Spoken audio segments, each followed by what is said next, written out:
Hey guys, welcome back over to the channel. And no, this makes me look kind of tall. I'm not really this tall, it's just the window's a little shorter.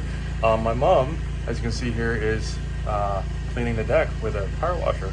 Setting 3, we tried setting 2, I drew her name, she wasn't happy, so I went to setting 2. And she's gonna clean the deck for this weekend for me to stain it, which will be the next continuation of this video. She's putting to work. She's having fun. So we're gonna clean off this side of the deck. As you can see, that's where I started. That's where I drew her name. 3 letters, not Elizabeth, just Liz. We'll be doing with the second side of the deck, which she's actually getting pretty comfortable with it. It was really funny when she was first trying to start out. She was holding it like a gun, and then it kind of blew her back a little bit. I should have recorded that. She would have hated it. But as you can see, the wood is looking good. And we'll be staining it afterwards with some organic stain. I'll go into more details about that. Pine tar was originally used by Vikings on their boats to make the wood waterproof and to prevent it from rotting when they sailed across the ocean. So this is the product I'll be using. It comes from Sweden.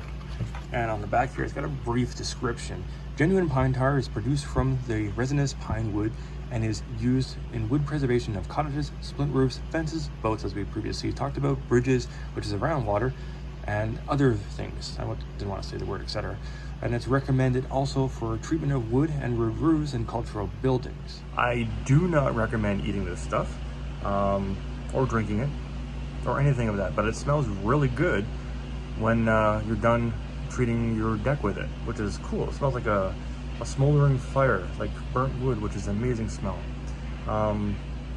Yeah, using it to treat concrete, and you have to emulsify.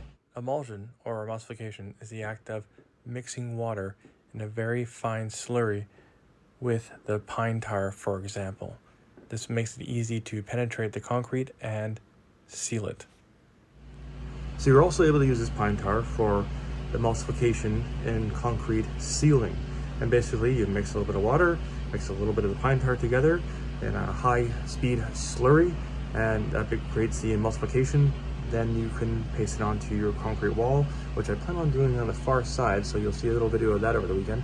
And at that point, you will have a sealed concrete wall, which will look like light brown. So before I do that, I'll have to take the wire wheel to it to clean any debris that's been on there before for like the painted surface, which is what's next door there, and any surface concrete that's just kind of caked onto the wall and is ready to come off in any moment. So that's what we'll be doing over the weekend. Let's go take a look at how the deck is being cleaned. It's probably looking pretty good. Look at the difference in the deck. Mom is killing it out here. And we let that dry for a couple days.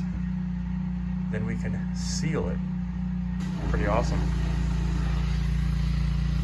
You can see here the old wood that's been original to this house and the new wood from me building the deck. So that's a little bit of a trap door kind of thing. You have to fix it up a little bit and make it all one piece. But this is gonna look good once it's stained up.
So, Mom's done a good job as far as power washing the old deck. Kind of resembles the new deck in a way. So now, this weekend, after it dries up, we will stain it, even though some of these boards are questionable. Now, I'm going to nail down all the nails that have popped up over the years. These are just your typical standard 2x6 planks, and I'm banging the nails down with a hammer and nail punch, because over the years when you power wash it, it takes off a little bit of layer and wood shrinks. So it's best to tighten up all those nails, and that way our deck can be stained. So that being said, guys, we have all these nails punched down, so we're ready for this to dry out, and then we stain it with our pine tar. Catch you all on the next one. Any questions, concerns, please leave them down below, and I'll get back to you as soon as I can. Peace!